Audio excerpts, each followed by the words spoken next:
Tales of the Other Side may contain explicit language, violence, body horror, and other gruesome descriptions. Listener discretion is advised. Hey everybody, welcome back to Tales of the Other Side, an actual play Call of Cthulhu podcast about three strangers in the late 1920s who find themselves bound by cosmic fate to face waking nightmares unlike anything they could have imagined. It's our second in-person recording session. We're excited, we're back at it. I'm Matthew, I'm your game master and keeper for the story. I've got 1.5 fun facts for you today. The first one is that looking at Nathan's character sheet for Jonah, there was a little oopsie, and 75 of his limited points got put into his Italian speaking skill. Mistakes were made. And so therefore he only has a 25% in spot hidden, which is the lowest it can be, and is also the most used skill in the game. Say something in Italian. I'm not saying anything in Italian, guys. And my second-ish fun fact is that there's this great new website that's out called CthulhuArchitect.com. They have a lot of really great resources for making custom handouts for your characters and your games and stuff, and that's what we're actually been using in these in-person sessions, so I have some cool stuff to hand to my players, so shout out to them. Yeah, I'm Nathan. I play Jonah Thorogood, an investigative journalist, and yeah, I did mess up my character sheet. That happens. That happens, guys. I came up with a language, and was trying to diversify with the other characters and the other players, and that happened. But this is not my fun fact. I'm just trying to, cover my ass a little bit. Hey, you don't have to explain yourself. It's not working. You're right. Jonah invented Italian. Yeah, I did. No, my fun fact is my coworker doesn't understand Gen Z and definitely doesn't understand Gen Alpha slang, but he doesn't understand Gen Z slang. So he wanted to come up with some of his own. So he came up with this new slang word called Arctic. And instead of saying something like, "Oh man, that's really cold, dude," we're now saying, "Dude, that's really Arctic." And if it's really cold, it's Antarctic. So if people online start saying Arctic, we'll know that this is where they heard it from. You heard it here. I think this can really catch on. Dude, I think it's gonna be the next best thing. Hello, everyone. My name is Nick, and I play Archibald Bauer, a professor of anthropology from Boston. My fun fact is that in undergrad, Archibald was very interested in ancient Latin texts, and he performed a solo performance of the entirety of Virgil's The Aeneid by memory in Latin. So he likes to whip that out at parties sometimes and see how long he can go before people, turn away. Hey, so how many points do you have in Latin? That's a great question. I don't have 75 because, golly, that's a lot of points. I think Archibald's the coolest person. But I do have about 21, so... Not bad. It's been a couple years since you were an undergrad. It's been a few years. Some details aren't all there, but I could still pull out a Salvete Discipuli every now and then. Oh! That's good. And I'm Noah. I play Adam Whitlock, archaeologist, husband, thief. And my fun fact is that Adam knows how to ride a horse. I've got about 25 in my ride skill, and the language I chose to be able to speak was Spanish, because I thought it'd be helpful. This is episode 5, Bookworms Adventure.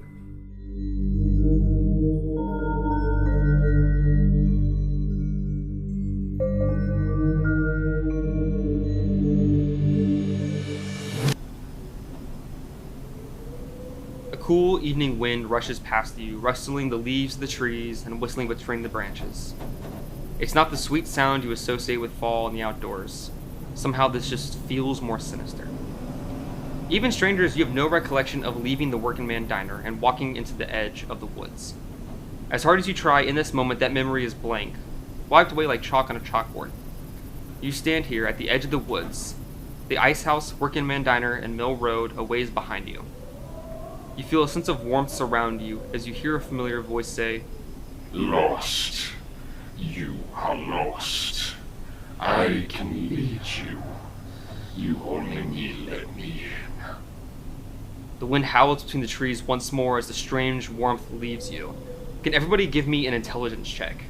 Oh, I can give you an intelligence check. That's not that good.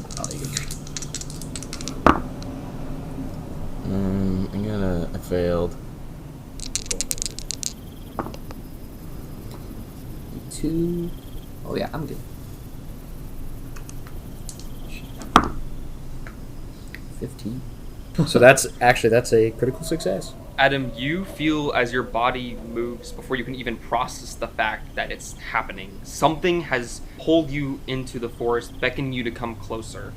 For Jonah and Archibald, you watch as Adam just begins to slowly walk deeper into the forest without saying anything, even acknowledging you. You guys started to take this involuntary step towards the forest, but all of a sudden shook the urge. You were able to squash that desire before you were able to submit to it, and you watch as Adam slowly walks deeper into the forest without you. So Adam, you're almost in kind of like a trance. You're aware of your surroundings, but everything inside of you is telling you to just walk into this forest right now. Adam, you doing okay? Adam, I'm gonna walk up to him and put my hand on his shoulder. Hey, Adam. What's his face look like? Just completely entranced by what's in front of him? He's completely aware of what's going on. You can see that, it's not like he's possessed or anything. It's very much just like he's determined to keep going forward. Eyes don't even look at you, just straight ahead. There's something calling to me, Jonah. I think we need to go deeper into this forest. I heard the same thing, but I'd rather not go in the forest.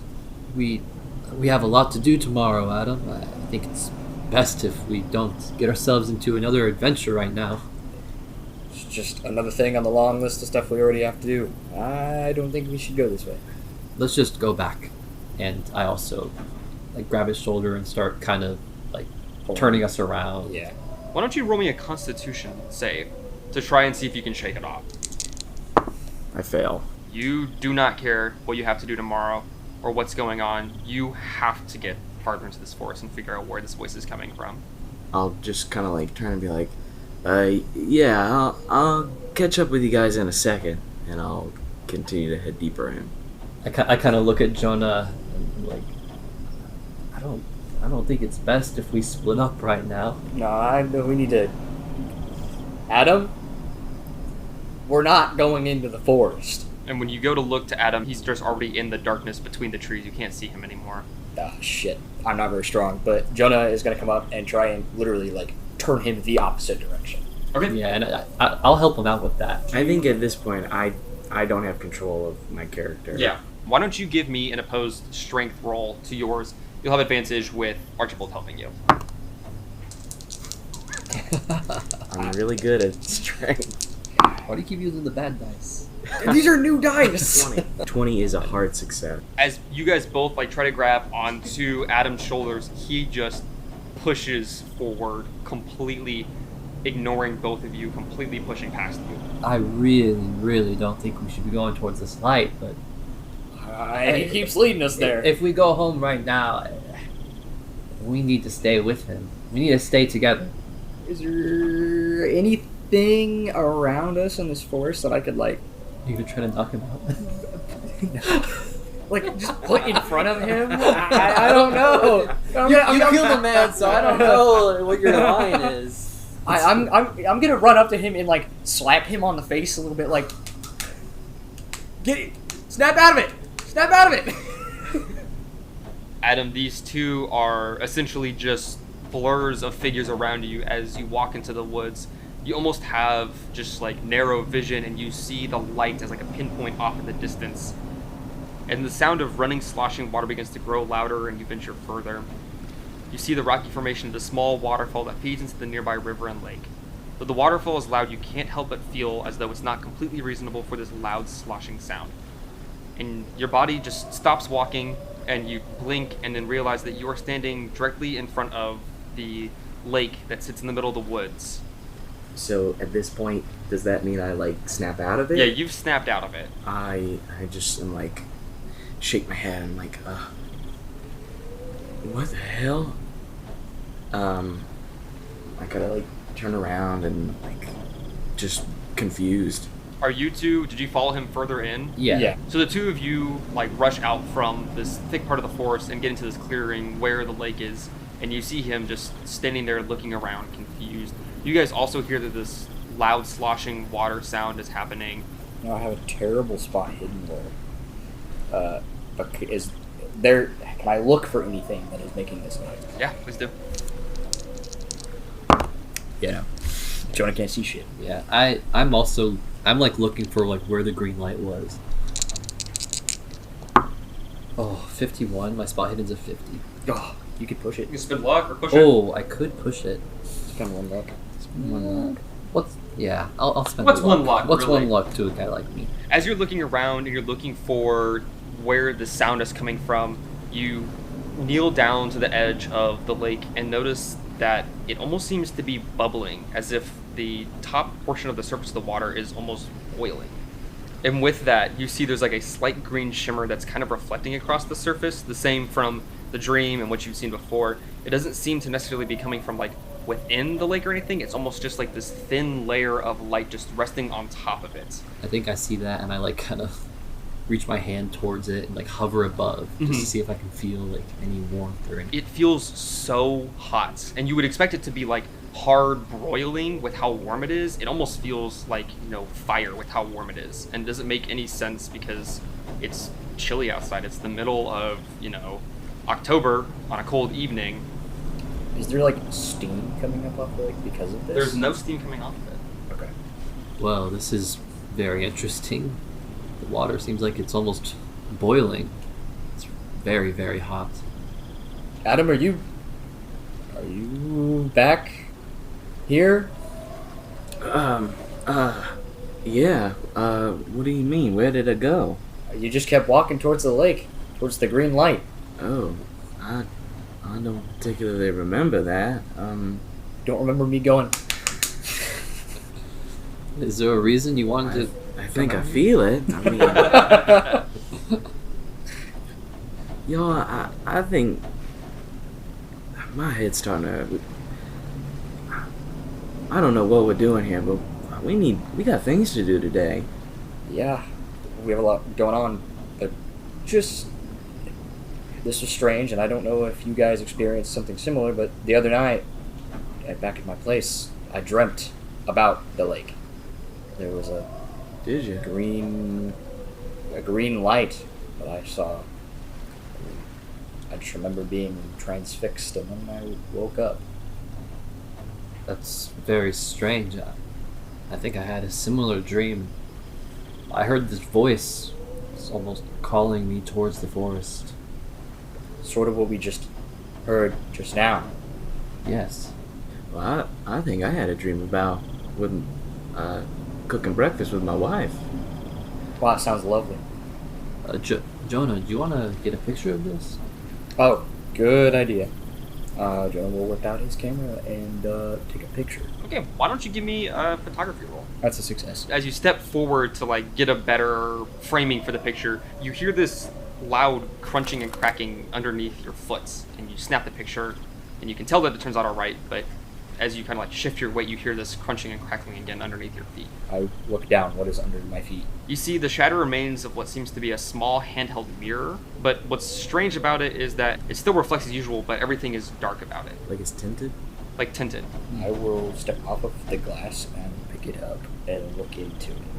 Why don't you give me either a Cthulhu Mythos or an occult roll? Oh shit. Where's my occult at? Now we're getting serious. Oh,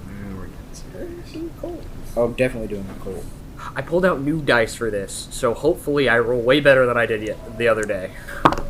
Okay, that's a success. 44. As you pick up this piece of glass and you're sort of staring into it, the green shimmering surface reflects off of it, and you start to see this large swirling eye in this shard of glass.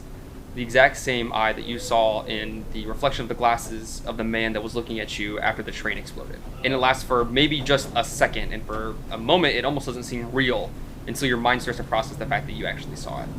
Give me a sanity check. Shit. Get fucked. If this was a movie, it would be shift the glass and you see the eye for a second, there's a loud boom of the music, and then it moves again and you don't see it. 24. Okay, you're only going to take 1 sanity point of damage then. Gentlemen, this is some weird glass. It's like a weird mirror. And I swear I just saw some weird weird stuff in the glass. You guys are better with this stuff, and I'll hand it off to you two. Yeah, I can take a look at this. Yeah, I'll take a look at it with you. Can I do like an archaeology check maybe on it to kind of tell if it's like something that's really old or if it was just like from a shop or something? I also want to inspect it. I got a success. I think I'll look into it. After Jonah said he saw the eye, I'll be like, I want to see what he's talking about. Why don't you give me either an occult or a mythos check? I'll do occult. Okay. Oh, that's a failure. You try to twist this mirror, try to get the light to reflect off of it, and as much as you try, you don't end up seeing anything except for the lake and the trees around you. For you, Adam, you recognize this in your studies and your digs. This seems to be a piece of a scrying mirror. You know that a lot of traditions use this for divination. It's used a lot in ancient Egypt, and ancient Mexico, and Europe in the 16th century, and witchcraft. You know what? I seen this at a couple of dig sites and museums I've worked. It seems to be a scrying mirror used for divination and witchcraft, but the fact that it's out here is odd. And you said you saw the eye in it? I remember when the train crashed. I remember seeing an individual with glasses and seeing some reflection of some eye. It wasn't what we fought on the train. It was something different. Well, I'm getting real uneasy being out here. Likewise. I think we head back into town. I don't think we need to be by the lake. Yeah, it's dark and probably shouldn't be out skulking around. We got our picture of the source of the green lights and found this mysterious mirror. Jonah will take a picture of the mirror too, just to be safe. Oh, are you also taking it?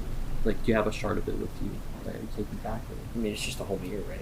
Or is it like? It's shards of a broken mirror. Okay. Sure.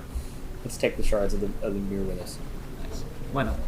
As you all sort of come to this consensus that you need to leave, you once again sort of feel this inexplicably strong feeling to look into the lake, to go into it. Everything inside of you urges to step in and submerge yourself into its dark depths. You feel yourself pushing against your mind to fight against being involuntarily drawn into it.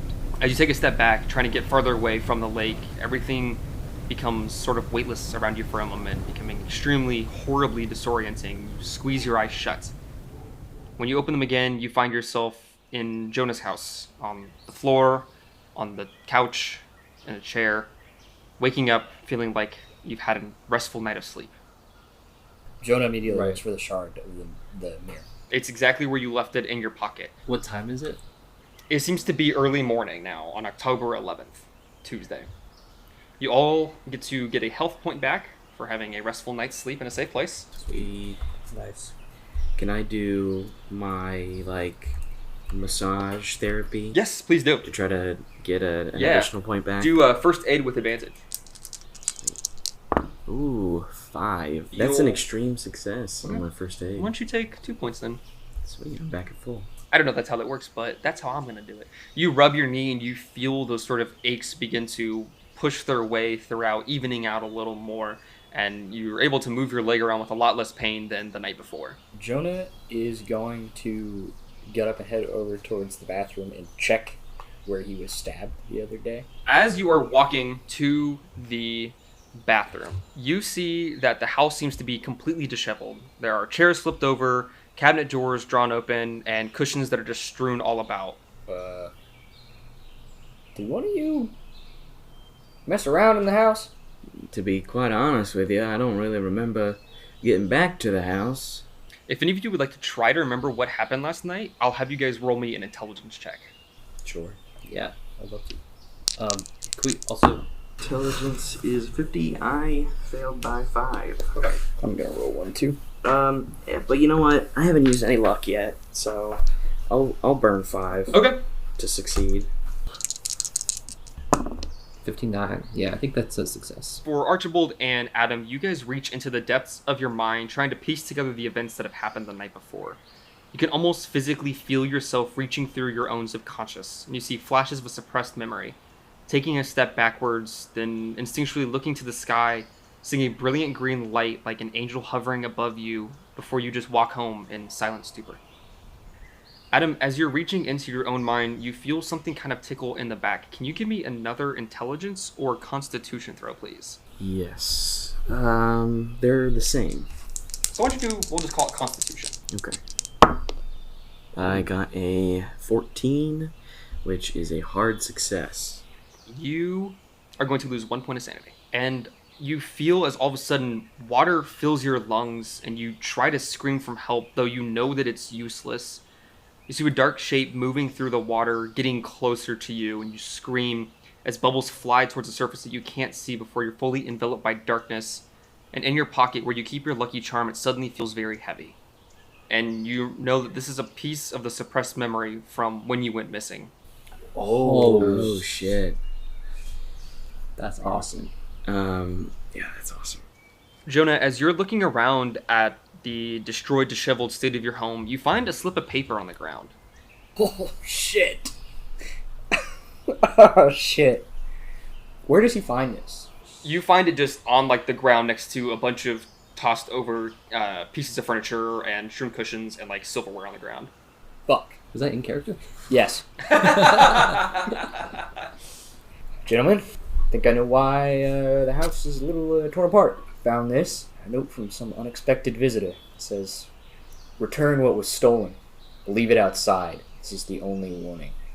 I instinctively clutch my pocket where I'm keeping the journal. Well, I suppose we knew that someone would probably come looking for this.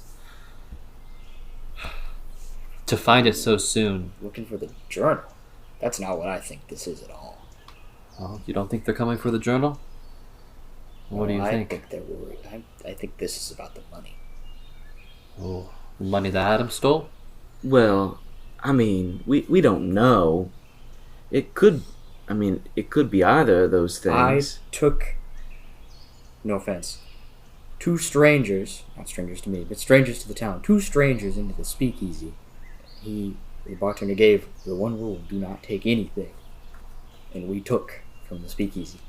Well, yes, you're not wrong, but to play devil's advocate here, we took the notebook as well. And Kirk really did not want us to take that. That is true. That is true.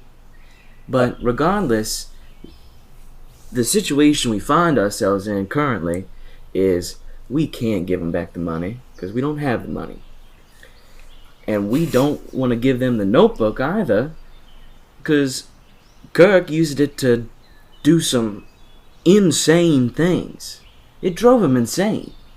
We can't let other people have this. I'm not denying that. I'm just saying this is a very bad situation to be in.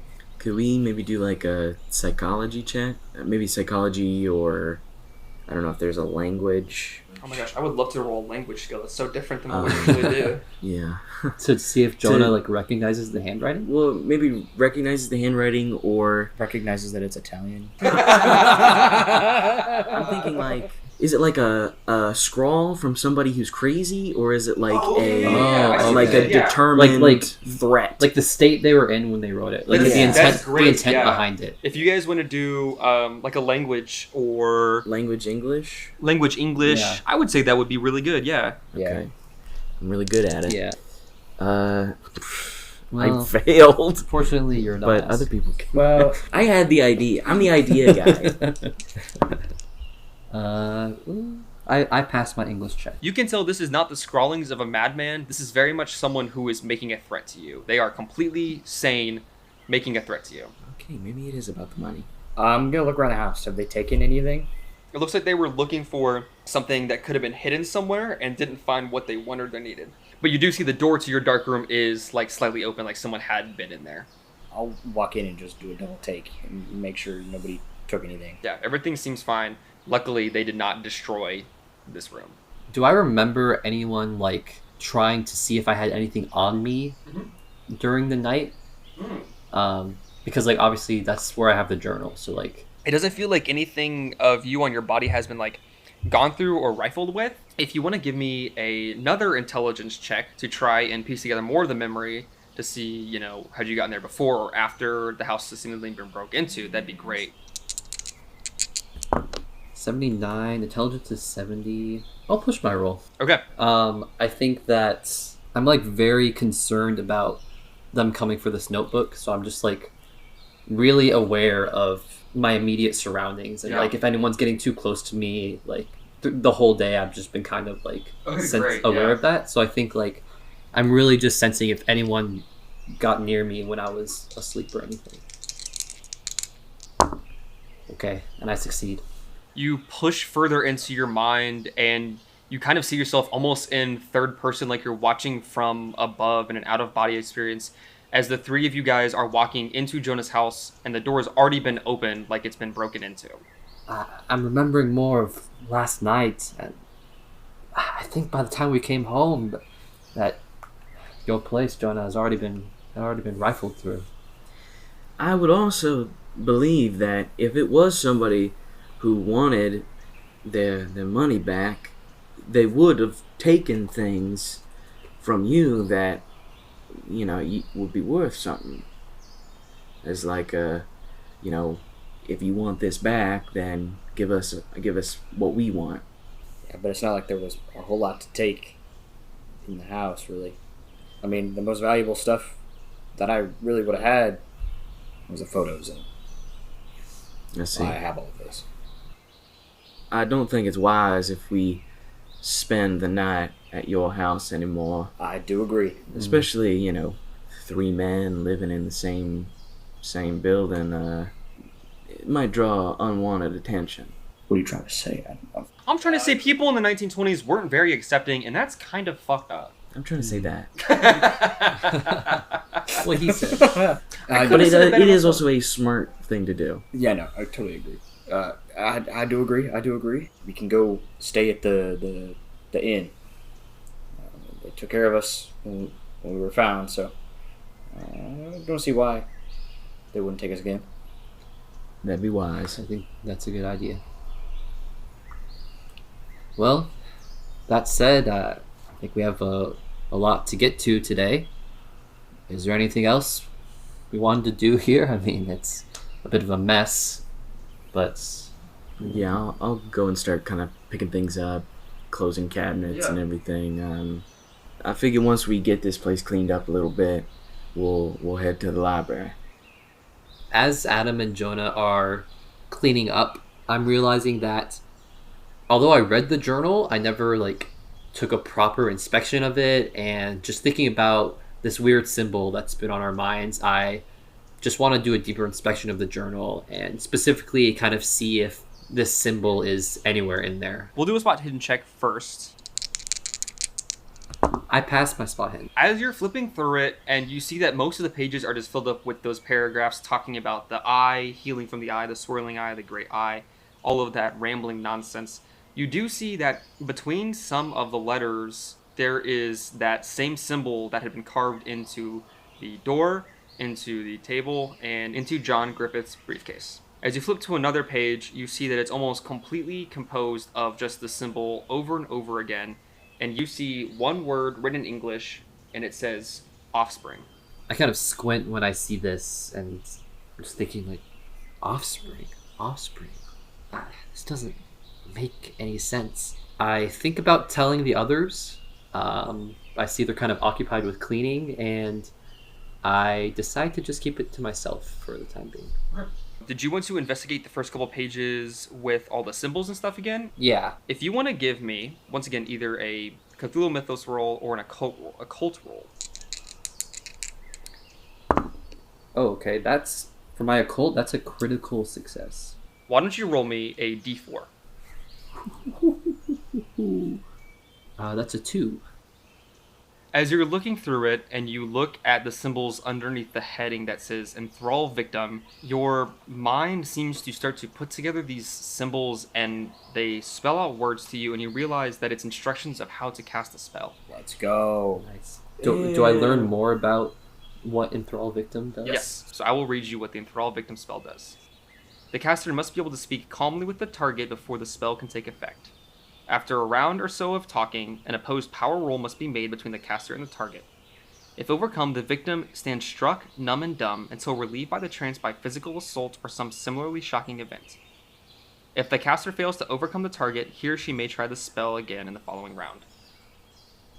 I'm like able to do this spell now. You can cast this spell now. Okay. I will tell you, the other 3 spells in here have like requirements to learn it, but this one, just by like understanding the symbols, is enough for you to be able to cast the spell.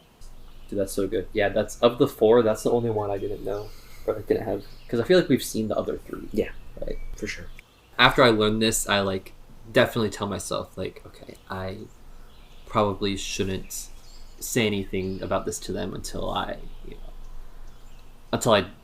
basically decide whether I want to actually use this or not. And then I just put the journal back in my pocket and get up and start helping them. You realize that your time looking at this has been much more significant than you realized, as basically as soon as you look up, they're putting on the last finishing touches of cleaning up the house. Oh my, I'm so sorry, gentlemen.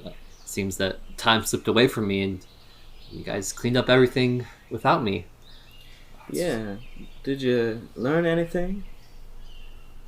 Not really. I was just kind of looking through. A lot of it doesn't really make sense. It's these symbols that I can't really understand. But who knows? Maybe later it'll make more sense. Can I have you, Archibald, give me a fast talk roll? And if either of you want to give me... I believe him. Okay. I have no reason. If Jonah has any sort of doubts, then I'll have him roll. Me. Okay, I fail my fast talk. 44. Is that a success? That is, yeah. You know that Archibald is not completely telling the truth right now. Oh, well, that's... maybe we'll find something out later. You sure you didn't find anything in the journal, Archibald?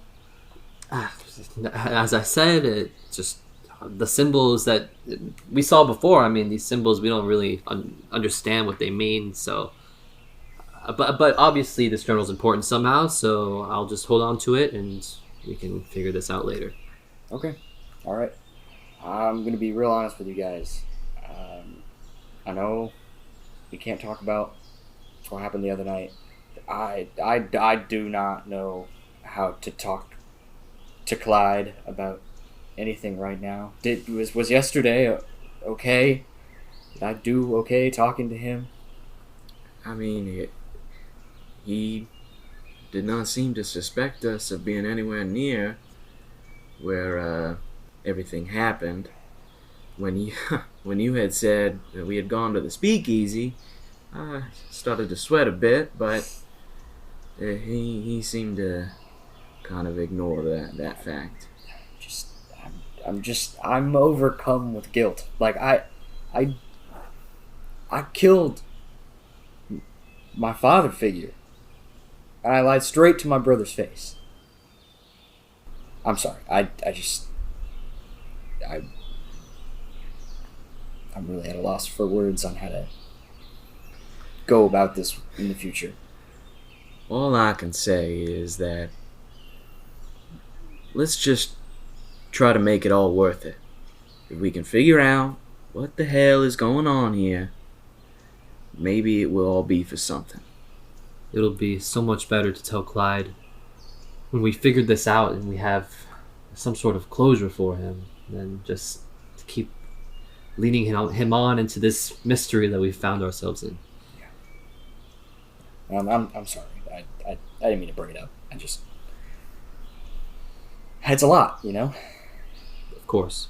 Yeah, certainly. I mean, listen, I got a wife and a son, and I would give anything to just be home right now. But I saw that boy in the state that he was in, and, well, I have to do everything I can to, at the very least, understand why. Maybe you can find a similar way to go about this as well. You're right. I have to make it worth it. I mean, I can't just live with what I just did Well, I mean, it looked to me as if he wasn't in his right mind. He was not, but So, I still killed a man. I still killed him. And you're right, I have to find a way to keep going. And to get to the bottom of this. So I do apologize if in the future I'm a little absorbed in the work. It might help me get my mind off the fact that we're in this shitty situation. Look, we're all in this together, and we're all gonna be here until we figure out what's been going on. So, I know you might feel as though your world is falling in on you, but just know that you're not alone, and we're all gonna get through this, and we're gonna find that light at the end of the tunnel. tensions are getting a little high. I feel it. But let's just focus in, head to the library. Maybe we can figure things out. Learn something that can tie at least a piece of all of this together. Actually, I know somebody at the library that might be able to help us out. Do you Oh. now? Yeah. It's a girl I'm a little sweet on. But you'll meet her. She's great. Really? Kind of suck it. Oh. Finding things in the library, and she seems to know quite a lot. Shit, that's what we're doing. We're gonna go see Audrey. Oh, All right, let's go see Audrey. All right. You see Jonah gets a little pep in his step now. So I guess we head out and kind of on our way there, and I'm like, so what is this girl like? I mean, She is the sweetest, kindest young lady you'll ever meet. She actually reads to the school children every once in a while. She's wonderful. And I, unfortunately, do not understand, even though she's explained it to me 1,000 times by now. I do not understand the Dewey Decimal System. she sounds very nice. Yeah, she sounds wonderful. She is. It's late morning when you guys begin your trek. You chit-chat for a while until you arrive at the library. A grand 2-story brick building with large windows and the words Cedar Falls Library carved above the double doors. The inside of the library is warm and inviting, with book smell lingering in the air. A few patrons mill around or sit at large desks reading. A woman librarian, who you assume is Audrey, is reshelving books, and another one is checking in books at the front desk. 3 large signs hang in different areas of the library: fiction, non-fiction, and historical. Your meeting with Amos at the schoolhouse begins in just 3 short hours, and there's a vast amount of information for you to read. So here the way it's set up. There's 2 stories to this library. On the second story is historical stuff, which is mostly a collection of records of Cedar Falls. It's kind of like their treasury of like all the stuff about the town and what's happening around the town and stuff like that as like a physical record-keeping area. And then the lower first floor is just the nonfiction and fiction books like you would normally see in any other library. So it serves as both like a historical site and a library all in one. Okay. So as you guys walk in, Audrey's putting a book back on a shelf and she's turning to grab another one and she sees you walk in the door. He gives a little stupid schoolboy grin and fucking waves at her and goes up to her. She very excitedly gives you a smile and immediately holds her arms out for a hug. Jonah hugs her for probably a little longer than he should. Jonah, oh my god. I heard that you were on the train. I didn't know you were even back. It is so good to see you. Oh my god. I thought that you died. Nope, I'm still here. These 2 gentlemen are with me too. Hi, sorry, I'm Audrey Mays. It's nice to meet you. Yeah. This is Adam Whitlock, Howdy, ma'am. and this is Archibald Bauer. These men. Pleasure to meet you. Honestly, if they had not been on the train with me, I really don't think I would have been. Adam Whitlock, Archibald Bauer. Yes, ma'am. Archaeologist? Yeah. Anthropologist? Yes. Yeah, I've read some of your works. Really? Yeah. Wow. Well then, I mean, shoot. That's... Well, what do you think? I mean, I told you she was wonderful, didn't I? I think they're great. I don't know a whole lot about that, but we get random books every now and then. Most of them bought from Wilmington, and we bring them over here, and it's so fascinating, things that you guys that you knew and you know, and you know, I like working here because we get to share this knowledge with people and talk to the children, and they wouldn't necessarily understand the things that you guys are doing, but it's just fascinating. It's so fascinating. Well, I'm very flattered. Most people don't really spend their leisurely time reading such well, how do I say, dry texts as anthropological works and archaeological works. They can be very dry. Yeah, they can be, but it's also just so interesting to read about how other people are exploring the world and what they know and all these things that you might not necessarily understand or get to do, and then you get to almost live through them and their works, no matter how dry or mundane they may be. There's always something so interesting as a part of it. I have to agree. I'm at a loss for words. I mean, yeah. I turn to Jonah and I say, "Wow, I mean, you said she was special, but I didn't know she was like this amazing." I look at you and I just give you a thumbs up. Like, well, you know, we're here to do a little bit of work ourselves, and we'll give you some time to talk to Jonah. But can you point me in the direction of the like history of this town? Up above, we actually have all of our historical records from basically the time that Cedar Falls was coming to be. We've been taking a lot of documents from places around, trying to kind of just keep a history of, you know, lots of different things, because we're so small that they don't necessarily write, you know, specific books and things about Cedar Falls itself. So a lot of it comes from just random historical documents we've been able to collect from surrounding areas and things here. But everything up there is all just historical stuff that we've been able to collect over the last couple of decades. I'm curious. Do you know off the top of your mind? Do you have any sort of historical records of like the church in this town? We probably up in the historical section. I attend church. Is there any like questions you had about it? Are you new believers, new to the church? Oh, I'm not necessarily a believer, but let's just say I'm, you know, as an anthropologist, I'm curious in how groups of people form and how they think, and Yeah, absolutely. for this church specifically, you know, how it came to be, what sort of started this group, how it's prospered here. It piques my interest, shall Of we course. say. If you want to check upstairs, and then I can see in the meantime if I can collect anything to help you out as well. Yeah, that would be wonderful. I also there is one thing that it's a little silly, but I have a son back home, and he's sort of interested in monsters and scary stories. I've never been one for it, but in your fiction section, would you happen to know if you have any books on things like that? As far as monsters and stuff go, Dracula's really popular. Frankenstein's really popular. If you're just looking for sort of like folktale and information and stuff like that, there are some just general information of, you know, folktales of this region, this thing. I can kind of point you in this direction, and she writes down a slip of paper where you can kind of find books like that. Thank you. That is exactly what I'm looking for. Okay, perfect. I'm happy to help. We can split up, and I'll head down, and you head up. Yeah, I want to check out the historical section. We'll give you two a little bit of privacy. You guys have some catching up to do, I'm sure. And I'll start heading to where she showed me. Adam, you are able to find easily these books. She's given you a place to look and what they're called, so you're able to pick up Dracula, Frankenstein, and a couple of smaller volumes of things that are like folklore of different regions of America. Okay. Would you like to, Archibald, roll me a library use skill? Yeah.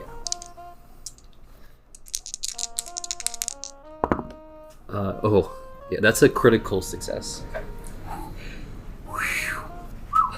When I grab all these books, I would also like to head upstairs too. Okay. Go ahead and give me your library roll as Me? well. Yep. Could I? Well, since he did so well, can I instead? piggyback? Well, I want to do something different. Yeah. I kind of just want to like search all of the like displays, kind of like look behind on Sure. the sides and everything.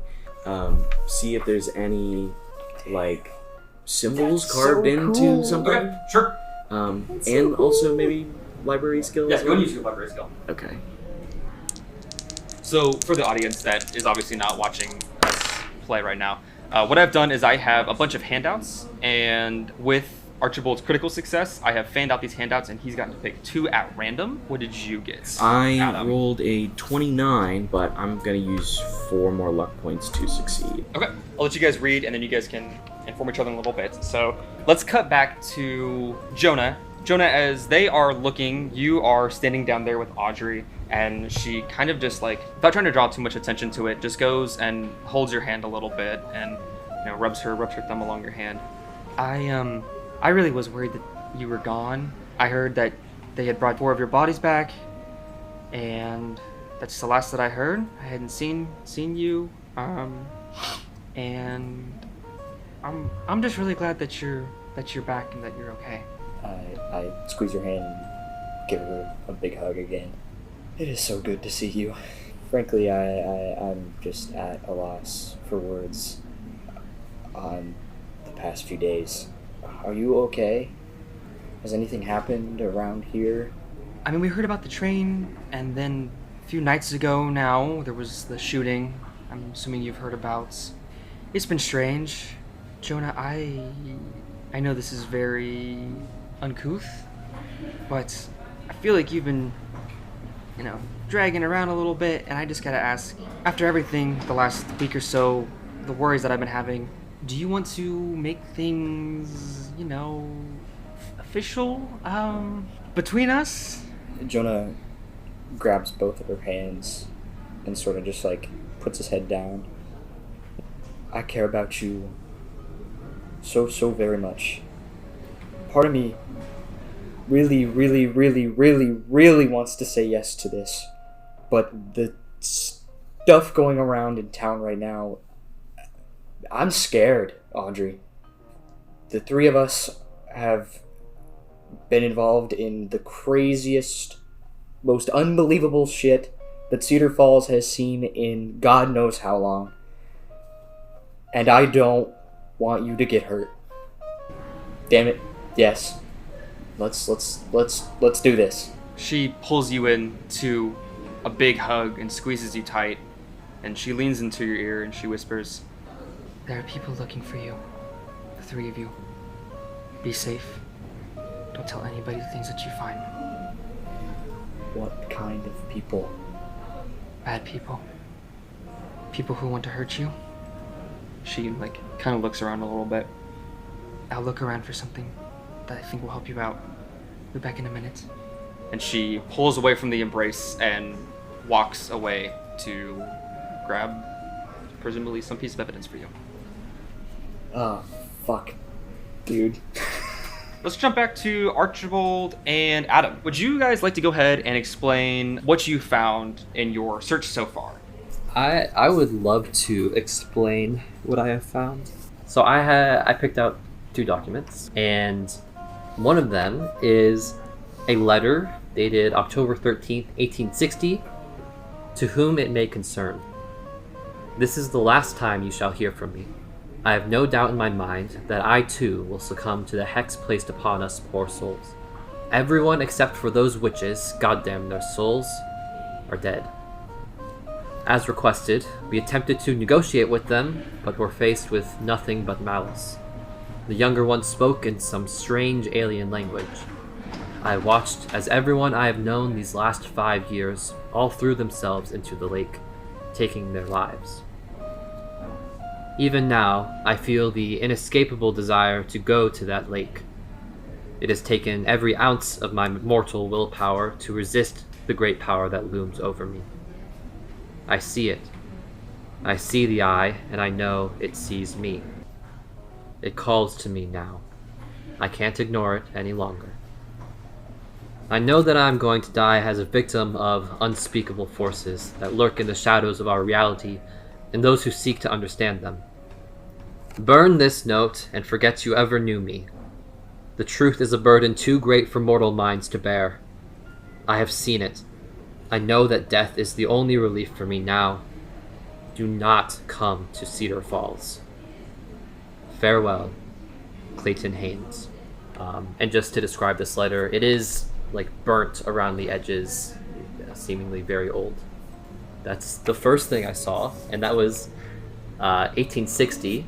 There's another piece that I have here And it's a clip of a news article from April 9th, 1855, that talks about how there is a new lumber mill that's going to be built in Cedar Falls. So just a blurb from here is, to account for the rapid growth of Wilmington, a small group of men and their families are being sent to a sparsely populated area north.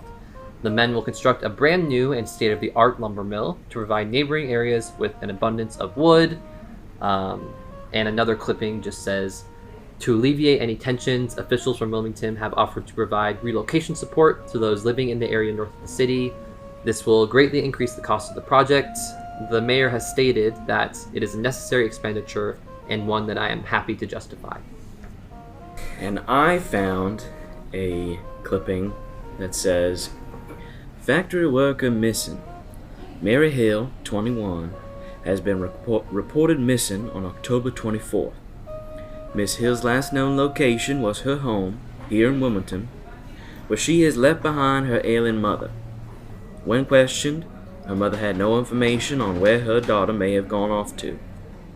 Fellow factory worker Lena Carr stated that Miss Hill had been going crazy while at work, oftentimes having large groups of women praying over her at any time.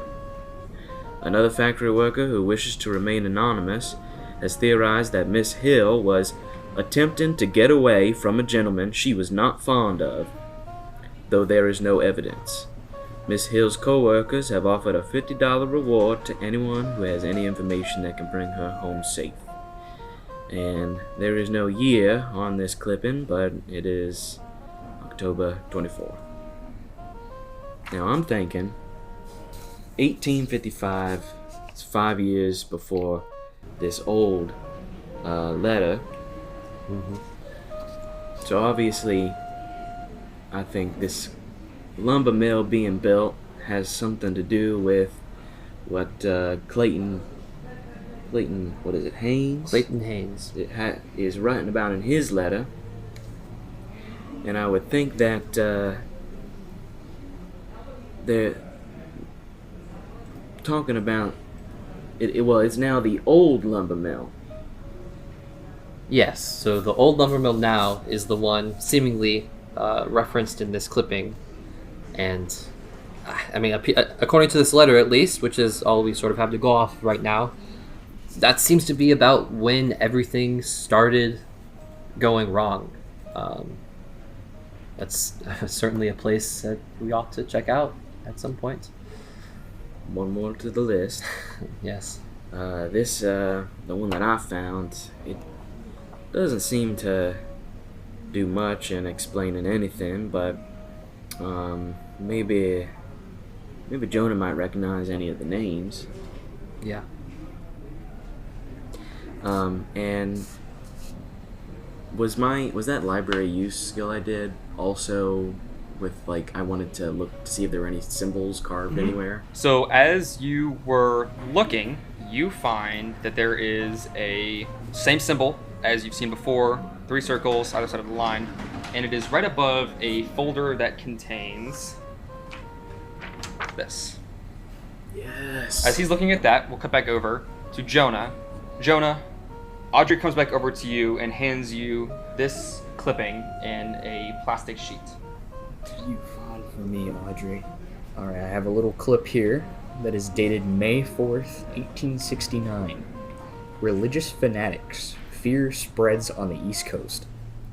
In a strange turn of events, the once abandoned mill town of Cedar Falls has seemingly become the home to a group of religious fanatics. Led by former Wilmington factory worker Mary Hill and practitioner of folk magic Jane Collins, the group claims that a dark angel looms within the earth, waiting to be born. An anonymous individual who has abandoned the town in pseudo-religion has claimed that there is no basis to any of the claims made by Miss Hill or Miss Collins, and the group is run through alleged scare tactics. Miss Hill and Miss Collins have been seen going back and forth from Cedar Falls and Wilmington, proselytizing young women and men and recruiting them to their town. Authorities have been sent to investigate the town of Cedar Falls numerous times, starting with the mass disappearance of the townsfolk in 1860. Rumors have begun to circulate that the investigation into the disappearance will reopen after the most recent investigation of the town. I pulled this paper out, and it says, "Accept your salvation, secure your future, save your soul. The end is coming sooner than you know. Do you want to be consumed by the earth when he emerges? Join a group of like-minded people every Thursday at 8 p.m. at the Cedar Falls farmhouse. Sessions led by Mary Hill and Jane Collins."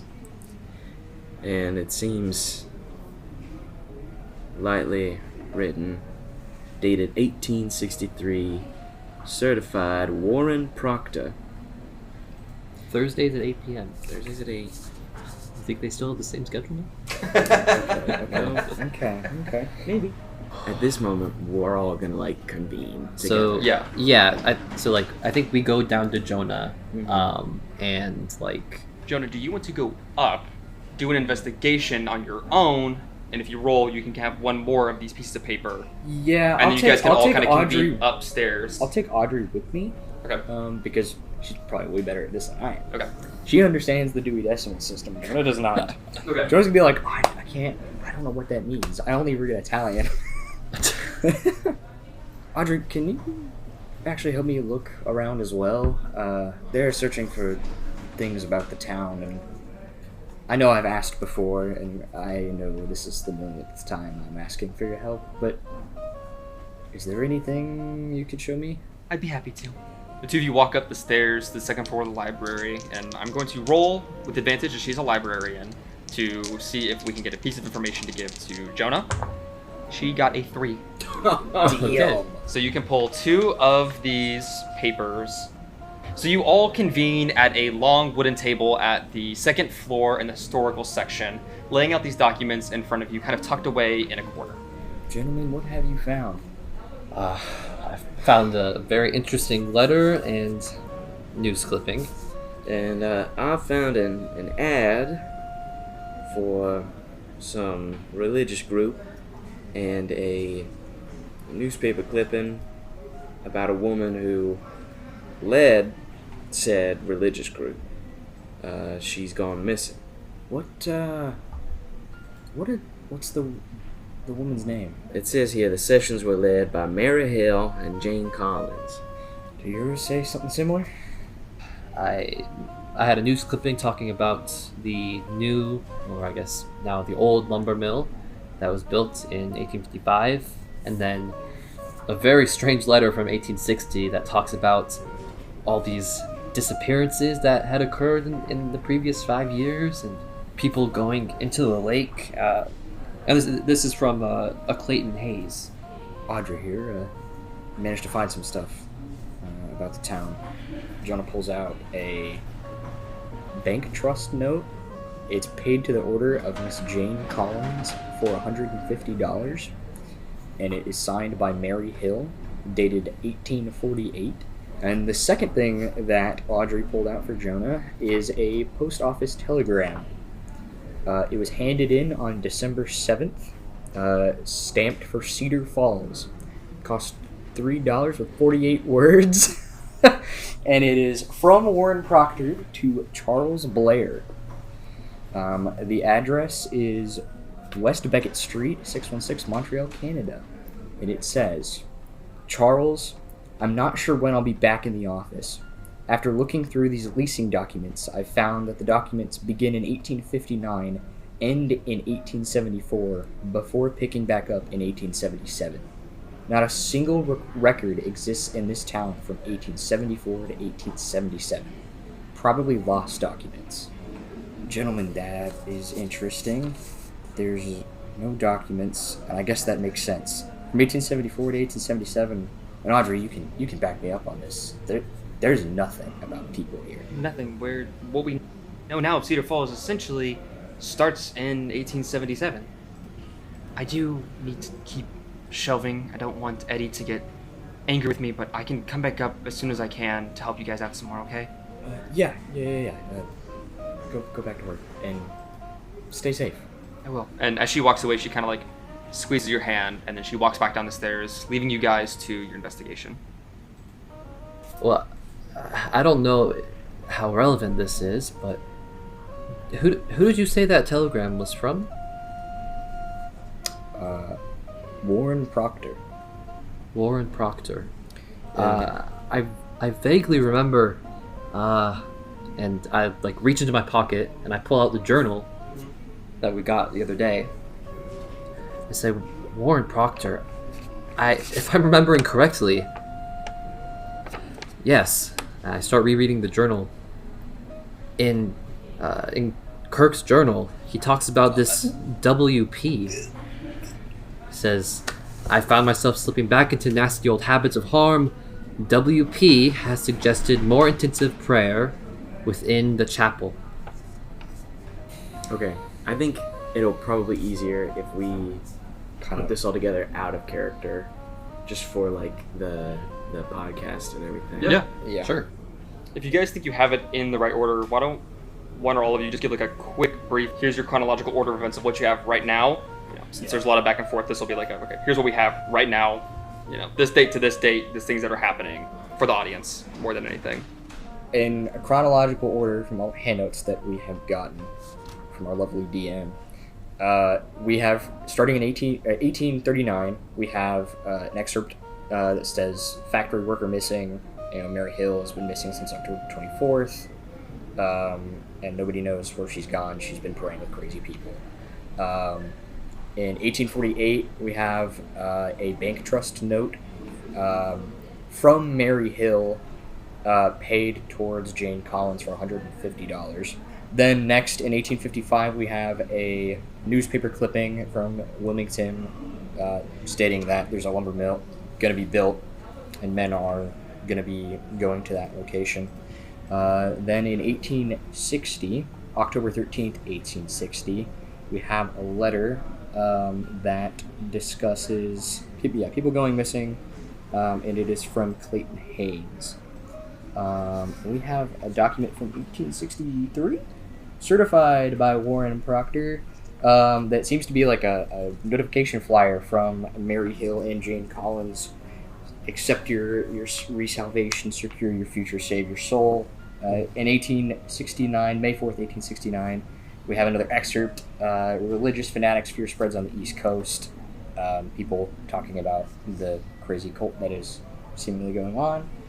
And then finally, we have the post office telegram dated December 7th. Doesn't seem to have a year on it. However, it is from Warren Proctor to Charles Blair, discussing the fact that there are no records from 1874 to 1877 in the town, and they think it's just lost documents. So that's what you guys have been able to collect from your findings in the library thus far. This Warren Proctor individual. That's who we need to find. I mean, Jonah, you know so much about this town. The fact that this man has been able to fly under your radar, I mean, he would have to be intentionally trying to avoid the public eye to stay away for this long, I have to imagine. Yeah, all I really know about Warren is that he has gone through a lot of the documents previously of the town, and there was infrastructure here, but nobody was here from 74 to 77, and he brought people back. But I've never interacted with him. I've never really seen him. Reading all that, it seems we want to check out, after our meeting with Amos, we want to check out the church and the farmhouse. Yes, and potentially the old lumber mill might have. And the old something. lumber mill. Yeah. Oh boy. Seems every part of this town has something to offer. Yeah. I will let you know. Audrey did. Jonah, in the middle of you talking, all of a sudden you feel that you can't breathe. Like something has started to choke you. You guys, Archibald and Adam, see as Jonah's face becomes bright red, and he seems like he's being strangled. Both of you guys give me a spot hidden check. Yeah. Let's see if I can. What's my spot hidden?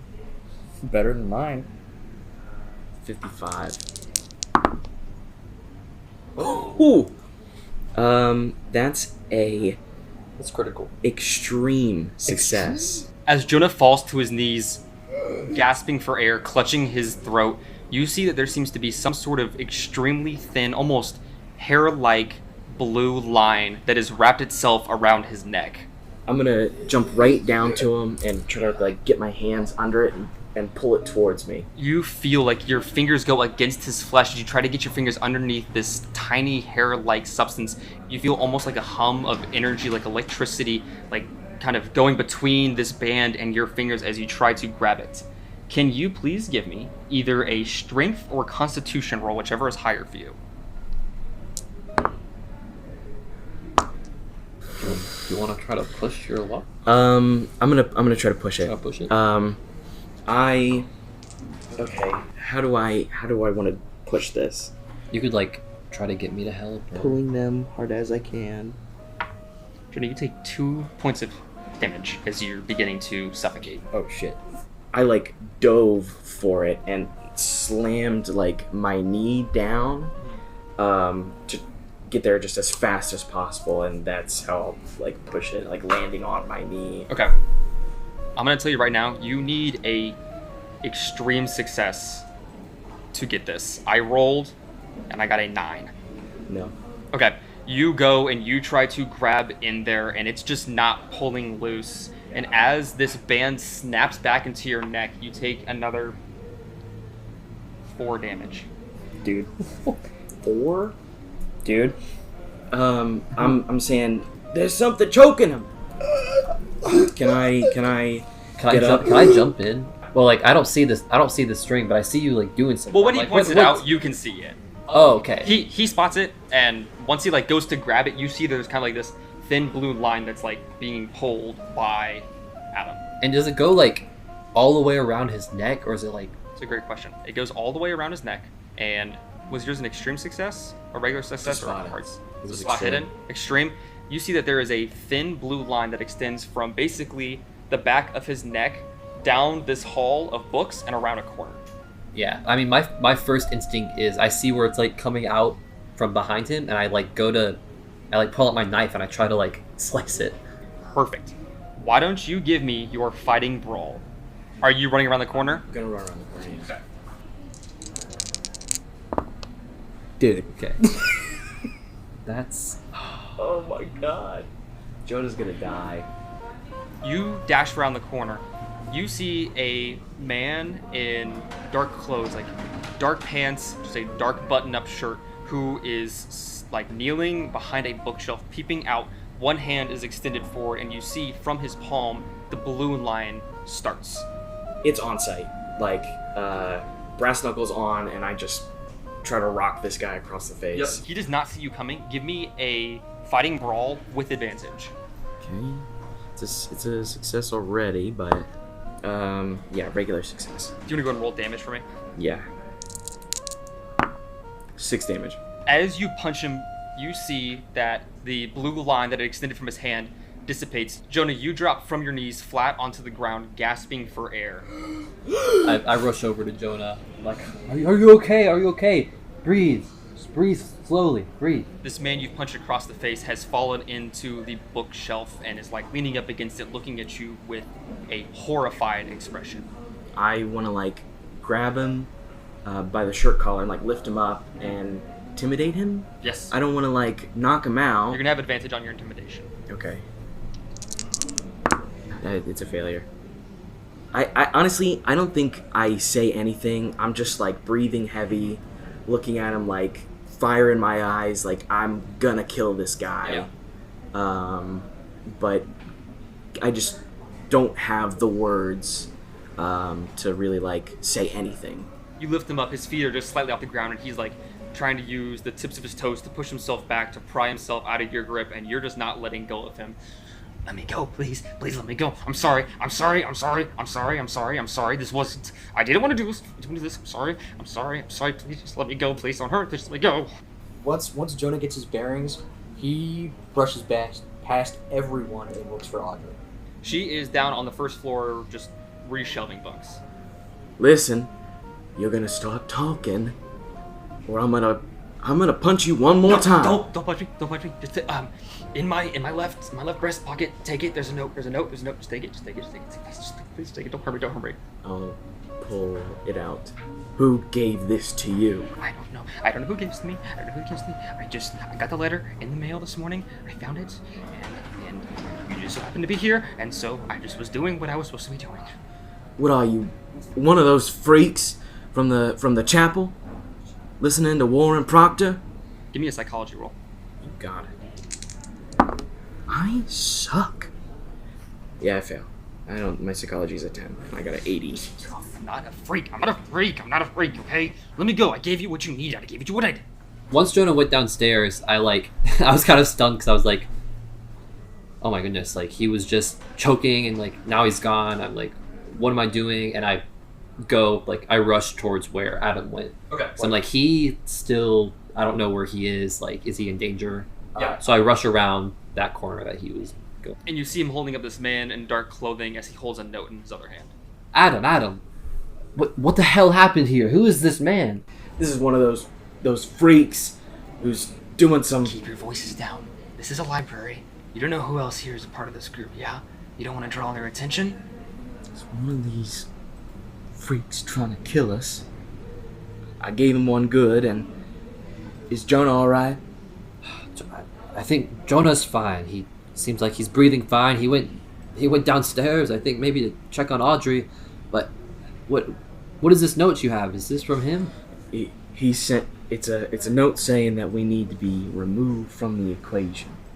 Removed from the equation? Who gave this note to you, man? I don't know. I got it in the mail. I just so happened to be here when you were here, and so it is my duty to try and follow what this note says. Are you lying to me right now? I'm not lying. I have no reason to lie to you. Can I see if he's lying? I just tried to kill you, but why would I lie? Oh god. 71. My psychology is 65. Can I go to fake hit him? To give him advantage on the roll? I'll let you push your roll. I'm like, okay, I'm gonna ask you one more time. You do not want to lie to me again. And that's a success. Nice. You can tell that he's not lying. He does not know who sent him this letter. Well, if you don't know who sent you this letter, then how did you get involved in all this? Why are you here? There had to be a reason you were chosen for this. I'm just here at the library. I just happened to be the one that found you guys, and so I was just trying to do what I was supposed to do. I saw the one that ran away first, and you guys were talking about things, and so I was just trying to do what I was supposed to do. While they're doing that, Jonah rushes up to Audrey and grabs her by the shoulders and it's just be quiet. He's literally just looking around. Jonah, what's going on? What did the men that you said came around, what did they look like? I haven't seen them. It's just been whispers that I've heard people saying that they're looking for the three of you, the three survivors from the train. They're here, Audrey. You guys need to get out of here as soon as you can. Get to wherever you're supposed to be trying to go next, okay? Jonah, I'll be okay. I kiss her. Can I have Archibald and Adam give me spot hidden checks, please? Okay, I fail. I'll spend 3 luck points and succeed. You see that he is trying to slip a dagger from the back of his pants and basically aiming it towards himself. So I want to just drop him and disarm, get the knife from him. Sure. Why don't you give me your fighting brawl for the maneuver? I failed. He stabs himself in the back, and you hear it crunch into his spine, and his whole body immediately goes limp. I'll just yell for help. The receptionist and Audrey both run upstairs, as do a couple of other people who are all standing around. Audrey pushes to the front. What happened? What happened? This man, he... Adam. He killed himself. You guys didn't do anything, okay? And then she kind of leans in. You need to go. I just look around and go, I'm sorry. And then I'll start heading downstairs. You guys head down the stairs. A small crowd is kind of surrounding this guy. There's a big hubbub. And you guys run through the front door. It is just about time for you to head to the schoolhouse as you run out, and you hear the bells of the schoolhouse are beginning to ring to let students out. Children depart from the schoolhouse, walking in groups and talking loudly amongst themselves. You see Amos waiting for you near the schoolhouse doors and waves to you. Adam They're all so is shocked. just pale. He's very pale and like sweating. I like to think Jonah has this like bruised ring around his neck, and he just is just. I don't even know. I think Archibald kind of recognizes this the situation, unfortunately, where Jonah is very injured and Adam is a bit shell shocked as to what has happened. We see Amos. I'm like sort of expecting, I guess, Jonah to like say something. Sorry. Amos, it's great to see you. Hey, Jonas, it's good to see you too. You guys ready to look at the radio? Yeah, that's where we have our little appointment. Come on in. You guys walk between crowds of school children, and Amos leads you inside. You arrive in a large room that has a big radio contraption on the table, a large workbench in the corner, and a blackboard with diagrams of circuitry and waveforms, and he kind of pulls out some seats for you guys. Welcome! Jonas, and he points at your neck. Did something... I just had a really bad reaction to some food I ate. Ooh, yeah, wow. Are you I got like a rash are you now. gonna be okay? Can I take a look at it? Do you... Sure. I have it here that he is a science teacher. He is going to use his medicine roll on you. He got a 2. He got an extreme success. Damn. So you are going Let's to go, Amos. take all 3, the max health. You're going to take 3 health points back. If this isn't like calming down in the next couple days, definitely go see the doctor. But it doesn't seem too serious for now. I'm just glad that it's nothing more than just a rash. Yeah. Thank you. I owe you one. Amos, this is Adam Whitlock and Archibald Bauer. Archibald here is actually a professor. Is that so? Where do you teach? I teach up at some college in Boston. That is amazing. A college professor. It's nothing much. I mean, you know so much about these radios and teaching these young kids. It's fun, and of course, we always get Audrey to come over and read every now and then, which is nice, and he gives you a little nudge, Jonah. Okay, so, what do you guys want to know? I can talk to you about, the receiver, I can talk to you about the, tuning, the antenna, the grounding rods, like, what are you trying to figure out, like, how it works, how it operates, how to build one, what's sort of the goal of this? I know you said you want to learn about it. Is there something specific that I can kind of, walk you through?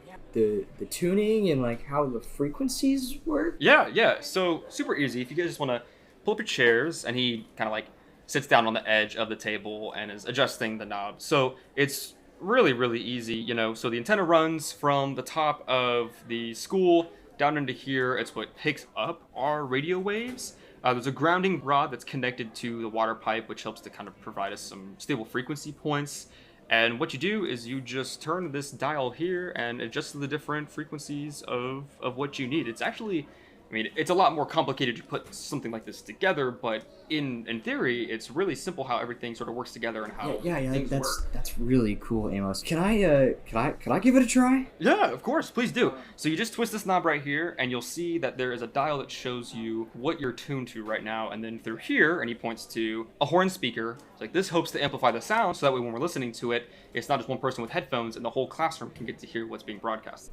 And what's it hooked up to now? The headphones or the speakers? No, it's hooked up to the speakers. We generally don't do the headphones. We don't let students just transmit their own messages. We don't really trust them. So it's a speaker because we usually try to tune to the radio station and play a little music for the kids to show them, how that sort of thing works. Yeah, that's great. Jonah is going to turn the frequency dial to 2330. Here's what you guys hear over the radio as you tune to 2330.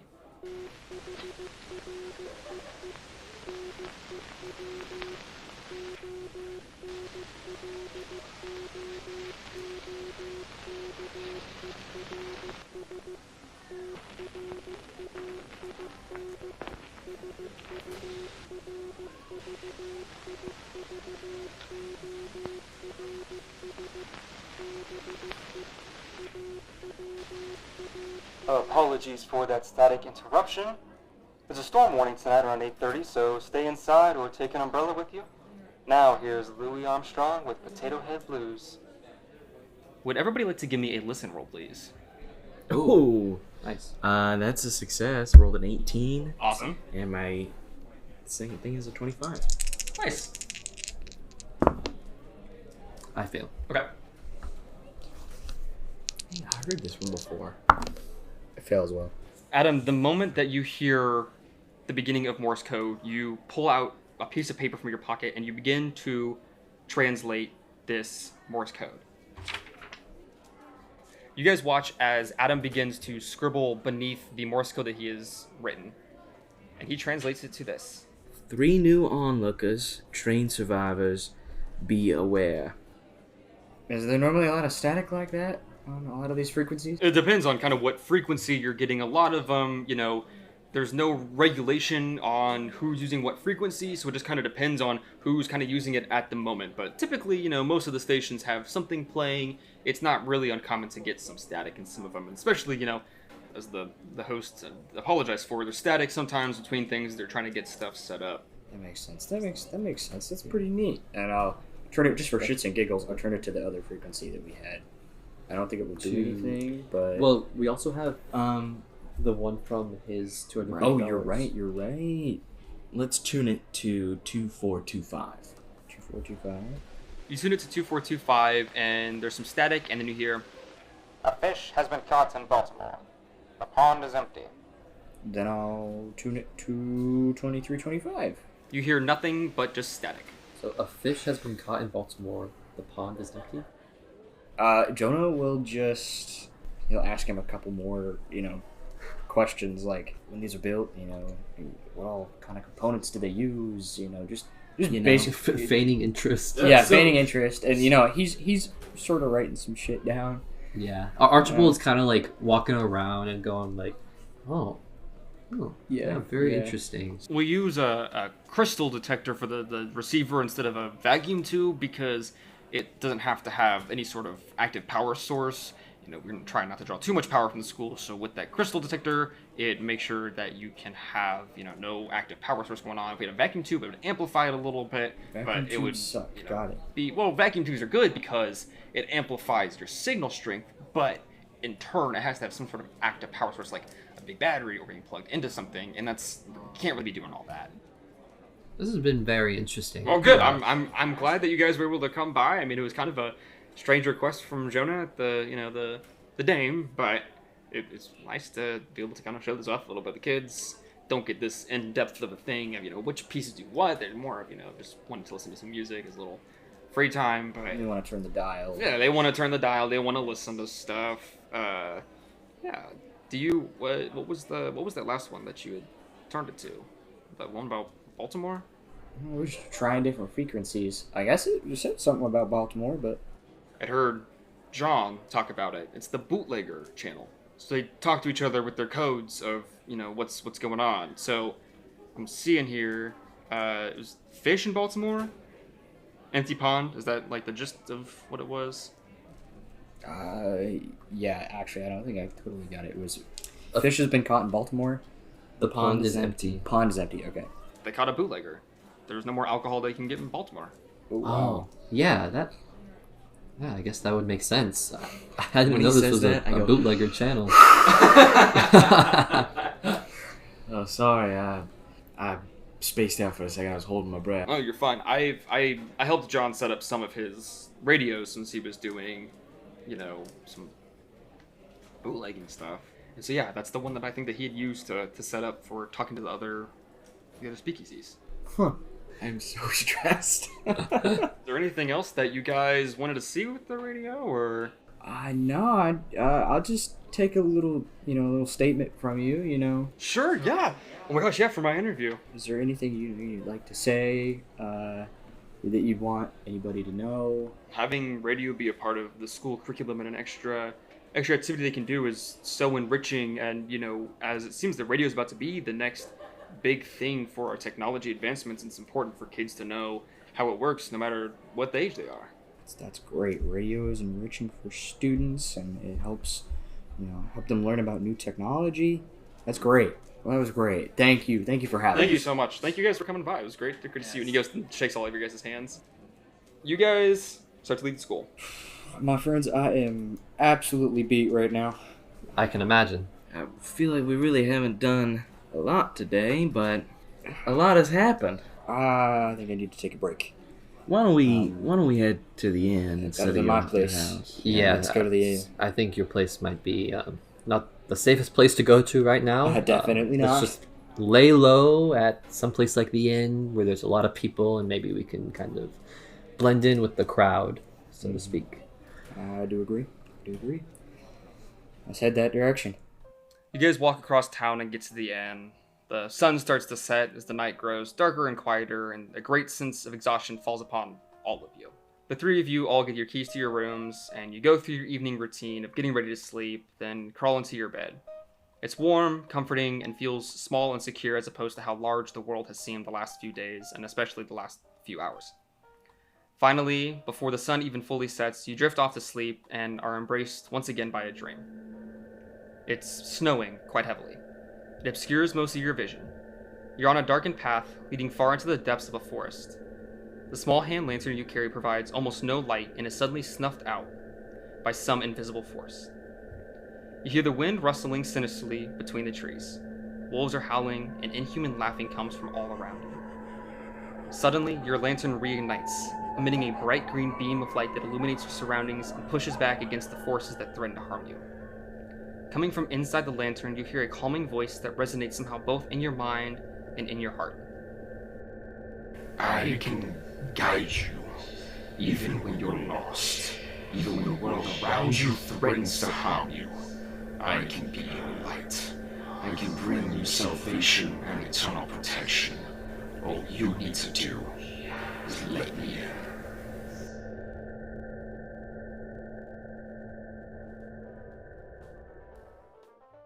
Thank you everybody for joining us for episode 5 of Tales of the Other Side. I'm Matthew. I've been the keeper and storyteller. I have been Nathan, and I have been Jonah Thorogood, an investigative journalist who now has a girlfriend in the game. Yay! Yay!